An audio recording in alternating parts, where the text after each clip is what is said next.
Please subscribe করে দিও, পাশে থাকা বেল আইকনটাকে টং করে বাজিয়ে দিও, আর যাতে ফার্স্ট নোটিফিকেশান বেলটা বাজালে, নোটিফিকেশানটা অন করলে যাতে সব ভিডিও আমি যা ভিডিও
রিয়েলিটি কল, সেখান থেকে আমরা টাইমের কলের জলটাই রান্নার জন্য ব্যবহার করি। এছাড়া আমরা ব্যারেলের জল খাই।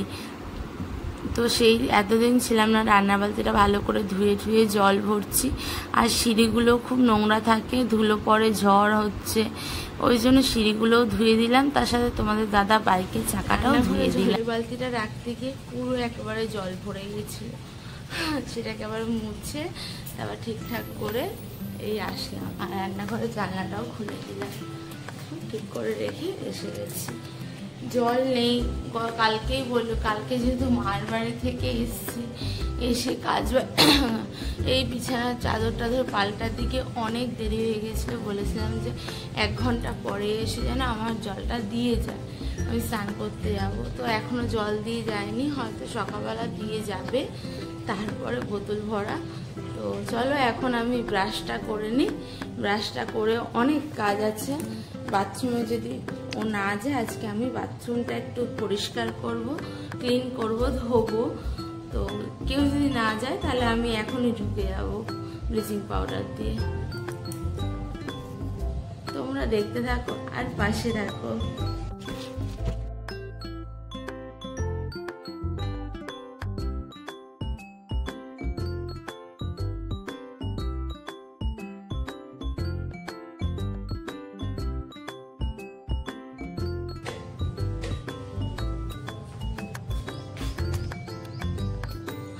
তো আমার মুখ ধোয়া হয়ে গেছে, এবার যাব হচ্ছে স্নান করতে। স্নান করে এসে অনেক কাজ বাকি, দেখবে কত কাঁচা জমি আছে, দেখেছো?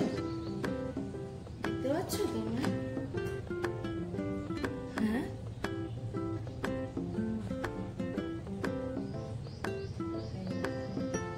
কত কাঁচা জমি। তারপর গামলাতেও আছে অনেক কাঁচা। তো এতগুলো কাচতে হবে, ভেবেছি বাথরুমটা পরিষ্কার করব। তো স্নান করার আগেই করব, দেখি বাথরুমটা শুকনো কিনা। তাহলে এর মধ্যে একটু ব্লিচিং পাউডার এখনই দিয়ে রেখে দেবো, দিয়ে তারপর বাথরুম পরিষ্কার করব। তো চলো, যতক্ষণ না বাথরুমে ব্লিচিং পাউডারটা দিয়ে এসে তারপর আবার তোমাদের সাথে কথা হচ্ছে। দেখো, বাথরুমটা পরিষ্কার করবো বলে পুরো ব্লিচিং পাউডার ছড়িয়ে রেখে দিয়েছি, আর পটিটা হারপিক দিয়ে করবো, তাই ওখানে ব্লিচিং পাউডার দিইনি। তো একটু বসুক, তারপরে আমি পরিষ্কার করতে আসবো। 5 মিনিট এটাকে স্টে করতে এইভাবে রাখবো। তো হচ্ছে দেখছো ওখানে ব্লিচিং পাউডার দেওয়া, ওটা আমি পরে পরিষ্কার করবো, একটু পরে 5 মিনিট পরে। অনেকে বাথরুম পরিষ্কারটাও দেখায়, কিন্তু আমার কাছে ওটা কোনো মানে নিজেকে তোলার জন্য আমি নিজেকে নিচে নামাতে পারবো না। তাই আমার যেটা ব্যক্তিগত কাজ সেগুলো আমি ব্যক্তিগতভাবে পছন্দ করি। তো যাই হোক, একবারে বাথরুম পরিষ্কার করে আমি স্নান হয়ে আসবো। এবার ওগুলো গলায় ঢুকে গেছে, জ্বালা করছে। যাই হোক, তোমরা প্রত্যেকটা ভিডিওতে আমাকে এরকম ভালোবাসা দিও। তোমাদের ভালোবাসা না পেলে আমি কখনো এগোতে পারবো না। তোমরা ভালোবাসা দিলে তবেই আমি এগোতে পারবো। Please please please subscribe my Sunita জানি ইউটিউব চ্যানেল। প্লিজ সাবস্ক্রাইব করে দাও, আর পাশে থাকা বেল আইকনটাকে প্রেস করে দাও, যাতে ভিডিও সব নোটিফিকেশন ভিডিও পোস্ট করার সাথে সাথে তোমার কাছে আগে পৌঁছে। তাই তো বলো? তো আমার 157 জন যে ফলোয়ার্স, তাদের অনেক থ্যাঙ্কস। মানে 157 জন যে আমাকে দেখছে, এটা তুমি ভীষণ খুশি, ভীষণ খুশি। আমার জীবনে না চাওয়া পাওয়াগুলো খুব ছোটো ছোটো, আমি অল্প কিছুতেই সন্তুষ্ট হয়ে যাই। তেমনি তোমাদেরও এই 157 জন মানুষ আমাকে চেনে না, তারপরও আমার ভিডিও দেখছে, আমাকে সাবস্ক্রাইব করেছে, তাইতেই আমি ধন্য। অনেক অনেক থ্যাঙ্কস তোমাদেরকে গো। তোমরা এইভাবে আমার পাশে দেখো, দেখতে দিনটা একদিন ঠিক করে যেতে পারবে।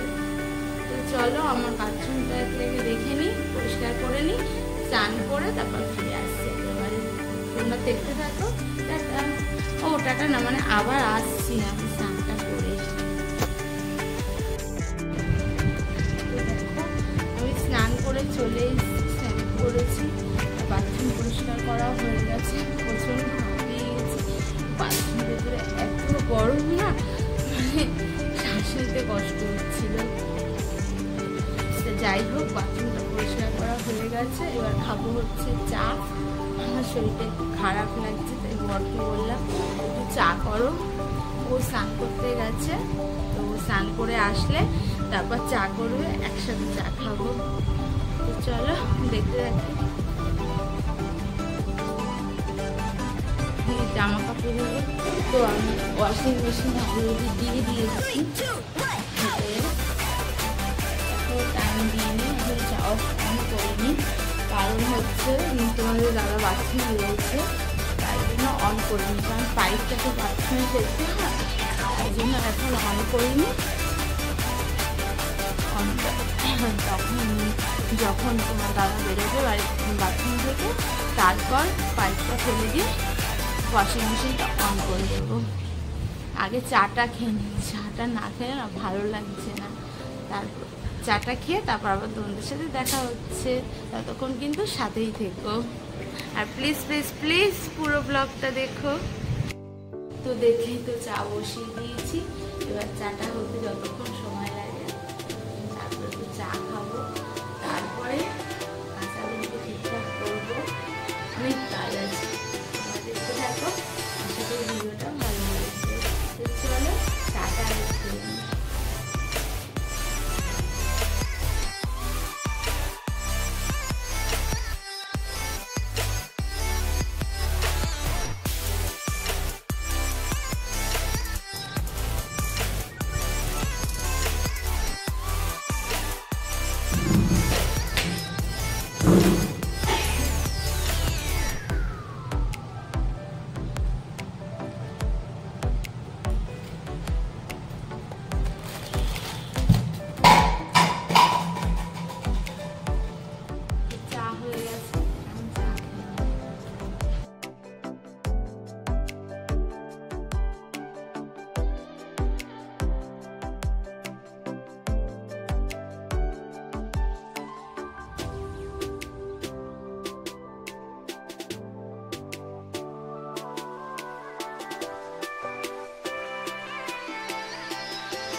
আবার চলে এসেছি, এখন মেশিনে ওঠা জামা কাপড়গুলো ভিজিয়ে রেখে এসছে, আরও টাইমার বাড়িয়ে দিয়ে এসছে।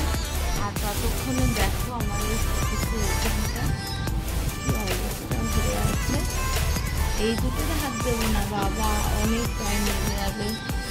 এই ওপরেরটা আর এই মাঝখানটা পরিষ্কার করবো। তো চলো তোমরা দেখতে থাকো, আমি ঝটপট করে নিই।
তো আজকে তোমাদের সাথে কিছু কথা শেয়ার করতে এলাম।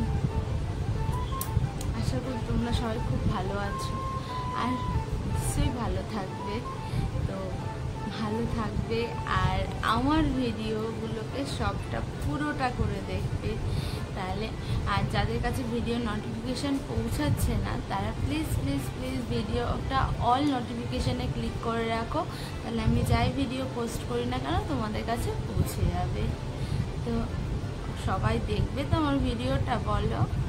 আমি খুব আশা নিয়ে এই চ্যানেলটা খুলেছি, এটা আমার একটা ভালোবাসার জায়গা। তো আমার জীবনে অনেক প্রবলেম আছে যেগুলোকে আমি ভেবেছিলাম কখনো কারোর সাথে শেয়ার করব না, কিন্তু এখন আমার না ভাবলে অবাক লাগে যে দেখো 157 জন মানুষ, খুব কম, কিন্তু আমার কাছে তারা অনেক দামি। তারা আজকে সাপোর্ট করেছে, সাবস্ক্রাইব করেছে বলেই তো আমার চ্যানেলটা আস্তে আস্তে ধীর গতিতে হলো এগোচ্ছে। তো এটাই আমার কাছে অনেক বড় ব্যাপার। আমি জানি না কে কীরকমভাবে খুশি হয়, আমি এই অল্পতেই খুব খুশি হয়ে যাই। আমার বেশি কিছু চাই না, আমি এই অল্পতেই খুশি হয়ে যাই জীবনে। আজকে আমার জীবনটা কেন এরকম? আজকে তোমাদের মনে হয়তো অনেকের মনে প্রশ্ন আসে আমি কেন ভাড়া বাড়িতে থাকি। এক সেকেন্ড। আমার এই জীবনটাকে তোমাদের দেখলে মনে হয় কোনো ঝামেলা নেই, কোনো অশান্তি নেই, সমস্ত কিছু সাধারণ সিম্পল, কোনো জটিলতা নেই। অ্যাকচুয়ালি যেটা আমরা জীবনে দেখি সেটা কিন্তু নয়। বাইরে থেকে আমরা যাকে যেরকমভাবে বিচার করছি আদতে কিন্তু তার লাইফটা সেরকম নাও হতে পারে। আমরা কিন্তু কারোর লাইফের ভেতরে গিয়ে দেখি না, আমরা বাইরের দিকটা দিয়েই বিচার করি। তো এই ভিডিওটাতে আমি একটা কথাই বলার আছে, আমি একটা মেয়ে, সেখানে দাঁড়িয়ে আমি বলছি একটা মেয়ে কিন্তু আরেকটা মেয়ের শত্রু, এটাই সত্যি। আমি মেয়ে হয়েই বলছি। দেখো আমার নামে আমি রাগি, জেদি, অনেক কিছু। একটু না, আমি প্রচণ্ড রাগি, জেদি। আর আমি রেগে গিয়ে কি করছি সেটা আমার নিজের মাথাতেই আর থাকে না। সুতরাং আমি ইন্টেনশনালি কিছু করি না। আমি যা বলি স্পষ্ট কথা মুখের ওপর বলে দিই। ওই মনে এক মুখে এক এইভাবে আমি চলতে পারি না, আমি মুখোশ করে চলতে পারি না। এটাই হচ্ছে আমার সবথেকে মাইনাস পয়েন্ট। আমি দেখাবো তোমার কাছে আমি খুব ভালো, কিন্তু তোমার পেছনে গিয়ে তোমার নামে বদনাম করব সেটা আমার পক্ষে সম্ভব হয় না। আমি করিও না, কারণ নামে নিন্দা করতে আমার ভালো লাগে না। আমি করিও না, আমি নিন্দা করিও না, আমি পছন্দও করি না। আর আমার সম্পর্কে যদি কেউ কিছু বলে আমি তখন তাকে একটা কথাই বলবো, আমার সম্পর্কে কিছু বলার আগে ঠিক ততটুকুই আমার সম্পর্কে বলো যতটা নিজের বা নিজের ভাই বোন মা সম্পর্কে শুনতে পারবে, ঠিক ততটাই তুমি আমাকে বলো। আমার সম্পর্কে খারাপ কথা চিন্তা করার আগে নিজে সেই খারাপ কথাগুলো সহ্য করতে পারবে তো? তোমার ভাই বা বোনকে যদি কেউ এই কথাটা বলে বা দিদিকে যদি কেউ কথাটা বলে তুমি সহ্য করতে পারবে তো? সেই বুঝেই তুমি কথাটা বলো, তার আগে বলো না। কোনো মানুষকে না জেনে না শুনে তার সম্পর্কে মন্তব্য করতে নেই। আমি তাকে 10টা কথা বাজে বলে দিলাম তার মানে আমি জিতে গেলাম না গো। কোথাও না কোথাও গিয়ে হারটা তোমারই হলো। তুমি সেই মানুষটাকে চেনো না, তুমি সেই মানুষের সাথে ঘর করোনি, তুমি সেই মানুষটাকে ভালোবাসোনি, তুমি সেই মানুষটার সাথে 5টা দিন কাটাওনি, তুমি সেই মানুষটাকে তোমার ভালো বন্ধু বানাতে পারোনি। তাই তুমি তার নামে খারাপ খারাপ কথা বলে বেড়ানোর অধিকারও তোমার নেই। তুমি তাকে চেনো, জানো, বোঝো তার সম্পর্কে, তারপর গিয়ে তার নামে নিন্দা করো। কিন্তু না জেনে কারোর নামে নিন্দা করো না। সেও কারো মা, সেও কারো বোন, সেও কারো দিদি, তুমি যার নামে নিন্দা করছো। সেম কথাটা যদি তোমাকে বলে যে তুমি এইগুলো তুমি সহ্য করতে পারবে তো? নিজে যতটুকু সহ্য করতে পারবে, নিজের মধ্যে সহ্য করার ক্ষমতা যতটুকু রয়েছে ঠিক ততটুকুই বলো। তার থেকে বেশি বলো না। না তুমি বলো না, আর তুমি না বললে সেও বলবে না। আর সে জানে তার পরিমাপ, মানে কতটা তার লিমিটেশন রয়েছে, কতটা তার বলা সাজে, তার কতটা কি করা সাজে, ততটুকুই সে বলবে। এইটুকুই বলার ছিল। তবে অনেক অনেক কথা বলবো, যেগুলো হয়তো তোমাদের জীবনে অনেক কাজে লাগবে। তো প্লিজ প্লিজ প্লিজ বারবার রিকোয়েস্ট করছি, এই সুমিত্রা দিদিটাকে পাশে থেকো। সুমিত্রা জানি ইউটিউব চ্যানেলটাকে প্লিজ প্লিজ প্লিজ সাবস্ক্রাইব করে দিও, পাশে থাকা বেল আইকনটাকে টং করে বাজিয়ে দিও, আর যাতে ফার্স্ট নোটিফিকেশান বেলটা বাজালে, নোটিফিকেশানটা অন করলে যাতে সব ভিডিও আমি যা ভিডিও পোস্ট করি তার সব নোটিফিকেশান তোমাদের কাছে সবার আগে পৌঁছায়, এটাই আমার চাওয়া। তো প্লিজ ফ্রেন্ডস আমাকে একটু সাপোর্ট করো, এই দিদিটাকে সাবস্ক্রাইব করো। আমার এই একাকিত্ব জীবন থেকে দূরে, এই যে একটু হাসছি, কথা বলছি, কেউ নেই কিন্তু আমার এই প্রান্তে, কিন্তু তবুও আমি হাসি মুখে কথা বলছি, কারণ আমি জানি যারা আমাকে দেখবে, আমার ভিডিওটা দেখবে, তারা আমি চাইবে যে আমি দিদিটা যেন হাসি মুখে আসে, তাই জন্যই কথাগুলো। তো আর কিছু বলার নেই, আবার বলবো অনেক অনেক আমার জীবনটা আজকে থেকে না 6 মাস বয়স থেকে আমার কী কী স্ট্রাগল রয়েছে সবটা শেয়ার করব, সবটা। আজকে এইটুকুই থাক। শুধু একটা কথাই বলবো, বারবার বলছি, কোনো মানুষের সম্পর্কে কোনো খারাপ কথা বলার আগেই একবার ভেবে নিও, তুমি সেই কথা, তুমি যার নামে যা যা কথা বলছো সেম কথা যদি তোমার নামে বলা হয়, তাহলে কি তুমি সহ্য করতে পারবে? পারবে না। তাই বলছি, ততটুকুই কোনো মানুষের সম্পর্কে বলো, যতটা তুমি তোমার নিজের ভাই বোন দিদি তাদের সম্পর্কে শুনতে পারবে, নিজের সম্পর্কে শুনতে পারবে, ঠিক ততটুকুই বলো, তার বাইরে গিয়ে বলো না। তুমি আমায় চেনো না, জানো না, বোঝো না, কোনো দিন কথা বলোনি, 5টা মিনিট বসে আমাকে বোঝোনি, আমার ফ্রেন্ড নও, রিলেটিভ নও, তুমি আমাকে খারাপ কথা বলবে কেন? তোমার তো কোনো অধিকার নেই। চেনা মানুষকেই আমরা বছরের পর বছর ঘর করেও চিনতে পারি না, আর তোমার কি মনে হয় তুমি একদিনে মানুষকে চিনে নেবে? এতটাই কি সস্তা? না গো। একটা কথা আছে জানো তো, দুষ্টু লোকের মিষ্টি কথা। আমি দুষ্টু লোকও নই, আর আমার মুখে মিষ্টি কথাও নেই। আমার যেটা মনে থাকে আমি সেটা বলে দিই, তাতে কারো খারাপ লাগলো কারো ভালো লাগলো তাতে আমার কিছু যায় আসে না। যদি মনে করি যে না এই কথাটা বলে আমি অন্যায় করেছি, তখন কি আমি ক্ষমা চেয়ে নেব, কিন্তু তার আগে আমি কারো কাছে মাথা নত করব না। এই জীবনে আমি কোনোদিন মাথা নত করতে শিখিনি। অন্যায় করলে ক্ষমা চাইবো, 1000 বার ক্ষমা চাইবো, কিন্তু যদি অন্যায় আমি না করি, আমার কোনো ভালোবাসা কাছের মানুষ এসেও আমায় ক্ষমা চাওয়াতে পারবেন না, বেকার সেটা।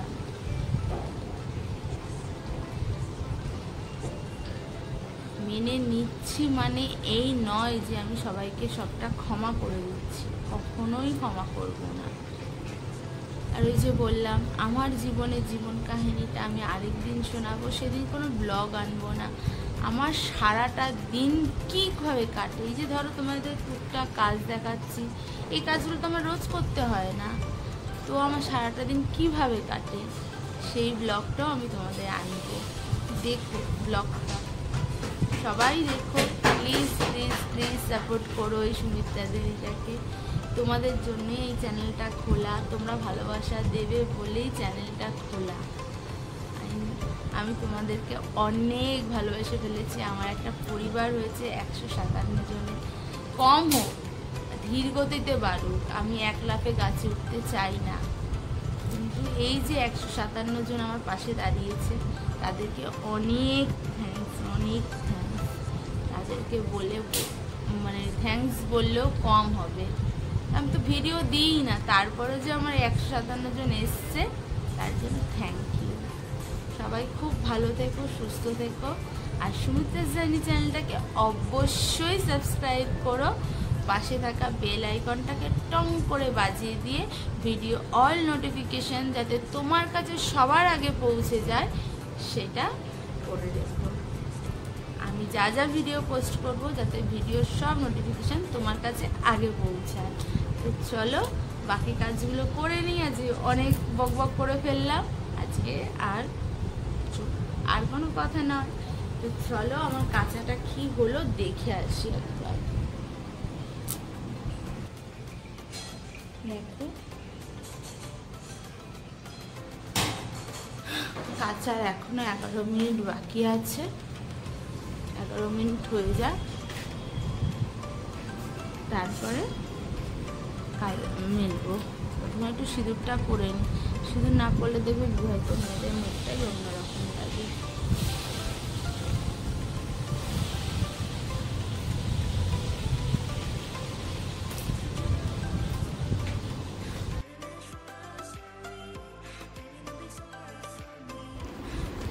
দেখো আমি এখানে চুলটা ভালো করে আঁচড়ে নিচ্ছি, শ্যাম্পু করেছিলাম তো। এমনিতে আমার চুলে জট হয় না, কিন্তু অনেকক্ষণ খুলে বেঁধে রাখলে জট হয়, তখন ওই জন্য চুলটা তাড়াতাড়ি করে আঁচড়ে নিচ্ছি। আর দেখবে না মেয়েদের বিয়ের পরে স্নান করে উঠে সিঁদুর না পরলে না মুখটা যেন কেন অসম্পূর্ণ লাগে। আর আমি সেটাই তোমাদেরকে বলছিলাম, কারা কারা আমার মতো নাচো, মানে আমাকে সবাই শিখিয়ে দিয়েছিল যে চুল ছেড়ে সিঁদুর পরতে নেই। বিয়ের পর থেকে আমি তাই করি, চুল ছেড়ে কোনোদিনই সিঁদুর পরি না। আর নাকে সিঁদুর, মানে আমি বিয়ের সময় তো আমাদের 2014-তে বিয়ে হয়েছে, তখন তার ওই নাকে ইচ্ছা করে সিঁদুর ফেলে ফটো তোলার ছিল না। আমার কিন্তু সিঁদুর পরাতে গিয়ে দর্পণ দিয়ে একেবারে হাফ সিঁদুর মাথায় পড়েছিল আর হাফ সিঁদুর নাকে। ইভেন এখনো পর্যন্ত বিয়ের 9 বছর পরও আমার নাকে সিঁদুর পড়ে। নাকে সিঁদুর পড়লে নাকি বর বেশি ভালোবাসে, তাই নাকি আমি জানি না সঠিক, তবে আমার বর কিন্তু আমাকে ভালোবাসে।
তো মেলা কমপ্লিট হয়েছে, দেখুন কত ঘেমে গেছি। আর আমার যে রান্নার হেল্পিং হ্যান্ড আছে আমার বৌদি, চুলবুলি বৌদি, ওই যে পেছনে দিয়ে গেল। সে এখন হচ্ছে কি বৌদি আমার অনেক কাজ করে দেয়, ওই জন্য ভালো সেটা আবার ভেবো না, কিন্তু বৌদি আমার কাছে ভালোই। ওই খাটের তলা তোমাদের ব্যাক ক্যামেরায় দেখাই, ও খাটে ওই জানলার নিচে না একটা মানে ফাঁকা জায়গা মতন রয়েছে। এবার আমার যে হেল্পিং হ্যান্ড কাজ করে উনি ভেতরে ঢুকে মোছে না। এবার আমারও শরীরটা খুবই খারাপ থাকে, তাই জন্য আমিও পারি না করতে। আমার বৌদি এটা আমার করে দেয়, যখনই বলি করে দেয়। কখনো কখনো বৌদি মুডটা একটু সুইং করে, তো তখন আমি কোনো কথা বলি না। যেদিন দেখি মুডটা ভালো আছে সেদিনকে আমি বলি বৌদি করে দেবে, বৌদি বলে হ্যাঁ করে দেবো। আজকেই বলেছি, বৌদি বলেছে ঠিক আজকেই করে দেবো। আমি বলিনি যে আজকে করতে হবে, কিন্তু বৌদি বললো না আজকে আমি ফাঁকা আছি করে নেবো। দেখো ওইদিকে আমার বিছানা পাটিও পরিষ্কার, আর আপাতত এইখানটাও পরিষ্কার হয়ে গেছে। আপাতত এখন কোনো কাজ নেই খাওয়া ছাড়া। পোস্ট করি তার সব নোটিফিকেশান তোমাদের কাছে সবার আগে পৌঁছায়, এটাই আমার চাওয়া। তো প্লিজ ফ্রেন্ডস আমাকে একটু সাপোর্ট করো, এই দিদিটাকে সাবস্ক্রাইব করো। আমার এই একাকিত্ব জীবন থেকে দূরে এই যে একটু হাসছি কথা বলছি, কেউ নেই কিন্তু আমার এই প্রান্তে, কিন্তু তবুও আমি হাসি মুখে কথা বলছি, কারণ আমি জানি যারা আমাকে দেখবে, আমার ভিডিওটা দেখবে, তারা আমি চাইবে যে আমি দিদিটা যেন হাসি মুখে আসে, তাই জন্যই কথাগুলো। তো আর কিছু বলার নেই, আবার বলবো অনেক অনেক আমার জীবনটা আজকে থেকে না 6 মাস বয়স থেকে আমার কী কী স্ট্রাগল রয়েছে সবটা শেয়ার করবো, সবটা। আজকে এইটুকুই থাক, শুধু একটা কথাই, সব কাজ করে এলাম, এখন আর কোনো কাজ নেই, এখন হচ্ছে শুধু খেতে হবে। তাও